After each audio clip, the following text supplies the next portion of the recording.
Yun, mga lods ha. Mga alaga natin. Ngayon, pinakain muna natin sila ng Integra na may kasamang kanin, mga lods. Parang ano to eh. Parang ganahan silang kumain. Pampalakas to ng pagkain nila. Kaya pagbigyan mo na uli ng seeds to mga to, ano, sobrang amo sa'yo. Let it, bang, bang. Magandang araw mga lods. Yun, nagagawa na naman sila. Totally ano yan, ang pinakain ko sa kanila mga lods. Yung hawa ko na yan, ano lang yan, konting seeds lang yan. Kasi busy nga tayo mga idol. Hindi ko na malayan, naubos na yung ano, nasa age yung pagkain nila. Although ano, ito lang yung ano, tsaka yung nasa baba ang hindi ko nalagyan ng seeds yan, kapirasong seeds. Tapos yung ano mga idol, ano yan, kanin na may Integra. Kumbaga ano, di ba, ang ano, pampabooster yan.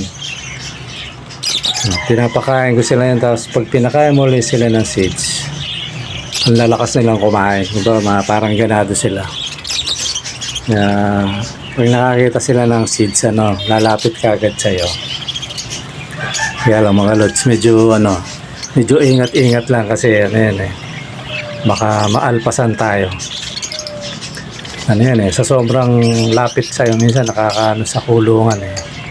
Malaki pa naman yung ano, yung pintuan. Kaya may net yun mga idol. Ay, dyan sa kids eh, wala pa namang umalpas dyan. Marami yung umaalpas yung ano eh, yung bago pa lang. O kaya yung nag-iinakay tapos ano, binubuksan yung nest box. Yun yung delikado. Pero dati hindi naman. Wala pa naman akong ibon na naalpasan dito mga idol. Kaya sa mga ano, yung minsan nasabi nila, idol, ang aamo ng mga ibon mo. Isa yan sa sekreto mga lods. Yung Integra na yan. Lagyan mo ng kanin kasi ano yan eh. Yung sistema dyan mga lods, di ba merong pino yan, merong magaspang. Ngayon minimix ko yon, huwag masyadong basa yung kanin, parang sakto lang na kumapit sa kanin yung Integra. Ngayon pag kinain nila yan mga lods, ano, tsaka para hindi rin magastos mga idol, kasi pag puro kanin magkakaiyan. Tsaka ano rin yan, bahagi ng ano yan mga lods, yung pagmemenos natin sa pagkain nila. Pero ano yan, bihira lang kasi ngayon hindi lang ako nakabili. May inaantay ako ngayon kaya hindi ako makalabas. Pag dumating yung inaantay ko yan, lalabas na ako mga lods. Ano kasi yan mga lods, yung Integra na parang pinag-aaralan ko siya, yung, di ba, alam natin dyan, ano lang, pampabooster lang yan para sa inakay. Pero ginamit ko siya sa kanila kasi ang talagang gamit ko dyan yung may mga inakay mga lods, bukod sa seeds, tapos yung Integra pag may mga inakay. Ngayon pag yung inakay pa rin, yung bagong baba, yun nilalagyan ko rin yun. Pero nung bandang huli, minsan di ba hindi naman nauubos yun eh, yung sa lalagyan, iniipon ko yun. Tapos pag nalalagyan ng popo yun, natanggal ko lang yung popo. Tuyo naman na yun eh. Sinasala ko yun. Tapos, unang na-discover ko yan, to ulitin ko lang yung doon sa bato-bato. Pinapakain ko yung mga tira-tira. Ngayon, naparami yung timpla ko doon sa mga bato-bato dati. Sinubok ko sa para kits, mga kits natin. Ayun, gusto pala nila yun. Kaya yun, sabi ko nga, gusto niya yan, kaya yun. Nung sumunod na mga lods, yung ginawa ko, sinadya ko talaga na sila yung parang ipagtimpla ko ng gano'n na pagkain. Okay naman, oo na nga, parang tikim-tikim lang eh. Pero sa maghapon, makikita mo sa age yung yung nasasaid nila yung kainan nila. Kaya yun, di ba, na tinetesting ko muna. Ano na, halos lahat sila. Hindi ko lang nilalagyan dyan mga lods yung may mga cage kagaya ng mga pineper ko kasi baka mapanisan kasi nga pag dalawa lang ang pares mga lods mahina naman kumain yun kaya ang pinapakain ko dyan seeds tapos integra yan puro ganun lang pag may inakay pero pag sa mga flying cage ang ko talaga dyan yan haluan ko ng integra kanin tapos minsan sabay yan yung isang lalagyan yung tinimpla ko na may kanin na integra tapos yung isa mga seeds yun ubos yun pero pag ang ginawa mo ngayong araw na to integra kanin pag kinabukasan yan pakakainin mo papalapit ka pa lang mga lods na yan pag nakakita ng seeds parang gutom na gutom yan mga idol so yun yung isang sikreto na kaya maamo yung yung ating mga alaga parang hanggang ngayon sinasaliksik ko pa rin yung sikreto bakit siguro parang bitin sila doon yung integra kanin parang sila kaya pag nakakita na ng seeds basta parang tumatakaw sila mga lods kaya pag kinabukasan yun sila aggressive ilabas mo minsan mga lods pag hindi na ako busy papakita ko sa inyo yung although dati pinakita ko na yun yung lalapit ako sa kulungan tapos papakita ko yung seeds yan nagkakagulo yan yun ibig sabihin nun nung bawa ngayon ko pakakain ng seeds kahapon yan pinakain ko ng integra na may kanin yun kaya ganun sila ka-aggressive parang gutom na gutom mga lods kaya makikita nyo sa video sila napakaamo nila padapo-dapo pa sa iyan talagang matutuwa ka mga lods tapos nahawak-hawakan mo mga lods minsan may seloso yung pag may hinawakan ka tinuto ka gusto siya lang kagaya ng dilaw na yan gano'n lang yung mga lods sistema yung mga ka-idol natin dyan na yung nakikita nila pag nanonood ng mga vlog ko yun lang yung mga technique mga lods pag-aralan mo yung ugali ng mga ibon mo pag napag-aralan mo yan maniwala ka sa akin babait sa iyan basta yung kagaya ng una kong vlog na huwag kang maging magagalitin huwag kang sigaw ng sigaw kasi ayaw ng ibon yan sa totoo lang kaya nga yung kasabihan diba pag daw nag-alaga ka ng lovebird at lagi kayo nag-aaway hindi iitlog siguro ang kaya kong sabihin doon na-stress yung ibon mga lods kasi akala nila kasi sila yung pinapagalitan mo sila yung sinisigawan mo pinaka the best pa dyan mga lods pag yung pupunta ka sa aviary mo sa mga ibon sumipol ka ba yung tatawagin mo sila kung yung sipol mo yung sipol na wag sobrang lakas na nakakagulat yung normal na sipol lang natin yan pag narinig na yung sipol mo hindi ka pa nakikita magkakagulo yan mga lods ganun lang yung teknika sa mga idol pag-aalaga ng mga kids natin meron nga ako kaninang papakita ko yung na napaka sobrang bait niya yun lumaki talaga na hinahawak-hawakan ko yun nung first time niya ngayon basal siya karamihan pag binuksan mo yung kulungan ganyan diba alis yan lalabas ang nest box naglimlim siya sa may tapat pa ng bukasan ng nest box wala man lang kagalaw-galaw na para sanay na sanay siya mga lods ito yun mga idol pakikita ko sa inyo ayan tingnan nyo mga lods Yan o, nasa malapit siya sa pinto. Wala, tinignan lang niya. Wala siyang gatol-gatol. Ganyan kabait yung mga alaga natin, mga lods. Wala lang, ganun lang siya. Ang pagitan ng camera niyan, mga lods, siguro 3 inches lang o 2 inches. Tinutok ko talaga sa kanya. Yan o, yan. Kita niyo naman yung pinto, di ba? Ganun kababait yung mga kids natin, mga lods. Pag sanay na sa'yo, ano eh.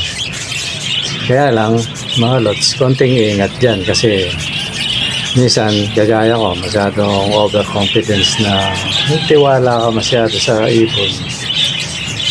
Tapos yung ibon naman, kung mo kilala ka niya, lalapit sa'yo. Eh, hindi alam ng ibon, nasa labas na sa nakit sa'yo. Paglipad, eh na, may ilang na yun, mga lods, pag nakalabas. Tataka sa sarili niya, ba't ako nandito, gano'n. Kaya ingat-ingat din, mga idol. Kaya ako minsan, yan, nakakamera, pero isang kamay ko niya, nakatakip, naka-ready. Ganun yun, mga lods, kasi karamihan sa mga maalpas yung kaya sa akin, alam mo yung sanay silang kinukuha mo, lumalabas. Eh, pagbukas mo ng pinto, akala nila pinapalabas mo. Aalpas yun, mga lods, kaya ingat-ingat din. Kaya nga, mga lods, diba? Bait. Eh, ganun lang, mga lods, ang pag-aalaga natin. Kasi, ang mga alaga natin, pag nakitang mabait ka sa kanila, yan parang sinusuklian din nila yan eh. Na, siyempre, nakikita nila, gusto mo, nilalaro mo sila. Makikipaglaro yan, mga lods. Parang rin naman yan. Minsan nga, tao, mahalin mo iba mamahalin di ba, mga lods, ha? Pero sa ibon, diba? Pag nagpakita ka ng bait, sinusuklian nila yan, Parang, matutuwa rin sa'yo, ikipaglaro. Tsaka malaro talaga yan, mga lods, yung mga kids na yan. Kaya hindi naman sa hindi sa ayaw ko yung Alps, mga African. Pero mas malambing kasi itong mga to siyempre, gaya na sabi ko dati, gusto kong alaga, maamo. Kaya nga, mga lods, hindi ako although dati nag-alaga ako ng aso pero mababait sila.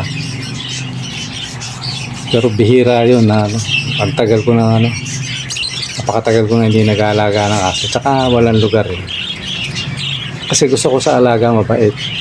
Aso usapan, mga lods. Anin ko naman alagaan yung matapang. Diba? Ayoko yung ganyang alaga na walang kilala. Di baling matapang siya sa magnanakaw, yan, pwede. Okay lang yun. Pero may aso kasi may aso akong ganun, nakwento ko na rin yun. Parang may lahi kasi yun. Parang ako lang ang kilala pag yung kasama mo sa bahay parang pag lalapitan ka, nagagalit. Yun, ayoko yung ganun. Delikado yun paano kung wala ka sa bahay paano nagagalaw yung mga kasama mo sa bahay, yung ganyan alaga mo, diba? Gusto kong alaga yung friendly na aso, baling matapang ka sa masamang tao, yan, magnanakaw, okay lang yan. Pero yung alam niyang nasa bahay mo, dapat mabait din siya, mga lods, diba, no? Ito, parang itong mga kids natin, mga lods, minsan nahawak-hawakan din ni Commander yan Nemesis totally yan siya talaga yung may pakanan yan. Pinabili niya ako ayun, dumami ng dumami. Kaya totally, mga lods, ang pag-aalaga ng kids, kaya ako nakapag-alaga dahil kay Commander. Niya talaga yun, gusto niyang bumili. Ako naman, niisip ko kasi talaga pag lovebird, diba dati sobrang mahal. Ayun, hindi naman pala ganun nakamahal. Kaya yun, nakabili ako, yun, tumami. Kaya totally tayo, mga lods, lang tayo, caretaker lang ng mga alaga natin. Na kung talagang susumahin mo, Si Commander ang ano niyan. Si Commander yung nagpabili niyan. Yun, dumami na dumami, nalagaan natin. Kaya ano yun eh. Ano rin, kasi si Commander, mga lods, mahilig din sa hayop yan. Parehas kami. Totally, ano nga yun eh. May binibigay nga ang aso yan eh, sa katrabaho niya. Eh, ano eh, kung alam niya, ayoko pang mag-alaga ng aso. Chihuahua yata yun yung aso. Yung maliit lang. Pero matapang yun pag di ka ano. Yun, di na niya nakuha. Nakuha ng lumaki ng aso. Di na niya nakuha. Eh, kasi, ano rin, pag sinabi mo sing ayoko, eh, maano yun. Pero sabi ko, dapat kinuha mo rin kasi maliit lang naman yun eh. Pwede na maikulong yun eh. Eh, kaso sabi niya, malaki na daw. Eh, next time na lang kasi kilala naman niya yung ano, kilala namin yung nagbibigay. Tapos ano rin, pusa. Dati may pusa kami pero nung nag-ibon ako, inalis ko yung pusa. Ang problema ko kasi sa pusa mga lods, ako may daga sa bahay, bubuet. May daga, magaling mag-aakyat yan. Ako, pag hinabol yan mga lods, laglag lahat yung ano, kasangkapan sa bahay. Basag-basag kaya sa ngayon, ayoko nag-aalaga ng pusa pa. Kaya si Commander, yung pusa ng anak ko sa katabi ko, yun yung kinukuha niya. Pag gusto niya lang, pinapapasok na rito. Pero pag mag-aalaga, hindi. Ayaw ko pa eh. Nauna, may ibon. Mamaya, pag wala ka rito, yariin yung mga ibon, mga lods eh. Tsaka na lang siguro, pag yung pagdating ng panahon na ano, loobin na kung pala rin pa tayo makalipat, buhay pa tayo, di ba? Ganun lang yun mga lods. Yun lang yun mga idol. Mga ano. Tsaka ano, yung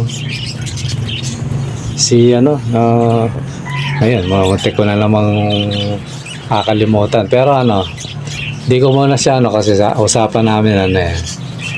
Magano siya ng picture para ganyan mga lods, halimbawa ano, like comment kayo tapos pupunta kayo sa messenger. Minsan yung iba nasa messenger, mag-send kayo ng mga picture nyo para pag nag-shoutout ako sa inyo, lalabas yung ano. Tingnan nyo yung mga previous na video ko mga lods, yung mga sinashoutout ko, yung mga nakakausap talaga natin. Pinipicture natin yung ano, yung, at least pag binati ka, lalabas yung pangalan mo tsaka yung picture mo mga lods. Ganun lang. Siguro sa ano, sa susunod si Idol, hindi ko pa nakikita kung nag-send siya. Pag hindi siya nag-send, susunod na vlog ko, siguro i-capture ko na lang yung ano niya, yung pinaka profile niya. Kasi sa YouTube meron naman yan. Yun na lang. Ganun lang mga lods. Kasi siyempre, kahit ako dati, nung dati, nagko-comment ako tapos, ano, sinasagot. Talagang minimension. Nakakaano yun eh. Nakakatuwa. Kaya alam ko yung pakiramdam ng mga kalods natin. Siyempre, ano yun eh. Parang napaproud ka kasi nababati ka ng ano, nasa social media. Ganun lang yun mga lods. Kasi ako naranasan ko rin yung mga idol. Tuntua nga ako no, pinagmamalaki ko pa yun eh. Di ba mga lods na? Ganun lang yun. Tsaka ano, yun nga, yung sabi ko nga, eh, mahilig ka sa ibon. Tapos, kahit wala kang ibon, basta mahilig ka lang, sabi ko nga, parang tinuturing ko ng isang grupo to. Itong lahat ng nakasab sa akin, mga nanonood, ano, manood kayo, mag-subscribe kayo mga lods, yung mga hindi pa nakasubscribe dyan. Para ano, kumbaga, pag nagsasalita tayo, nagbablog tayo, lagi mo naisip, kasali ako dyan. Kumbaga ano, para isang grupo, tapos palalakihin natin yun. Ganun lang yung mga lods. Kasi ngayon, totally ano wala pa akong 1K pero pwede ko nang i-click yun. Kaya lang ano ano pa, naano ako mga lods, tawag nito. Kaya nag-iingat ako eh. Nagkaroon ako ng violate na one is sa hindi ko babanggitin pero alam niyo na yon. Na one down ako ni ni paring Argo. Kaya yon ni Whitey na one down tayo. Isang beses yun. Ayun, ingat na ako sa yung minsan yung ko-content ka, nakalagay naman doon for tutorial. Pero meron talagang mga channel. Yung channel na siguro masasabi ko madamot eh. Kasi tayo mga Pilipino, hindi naman eh. Marami akong nakikita sa mga vlog. Mga Pilipino, palitan lang ng mga video yan, hindi naman Pero ito kasi foreigner eh. Totally na yan. Mga lods eh.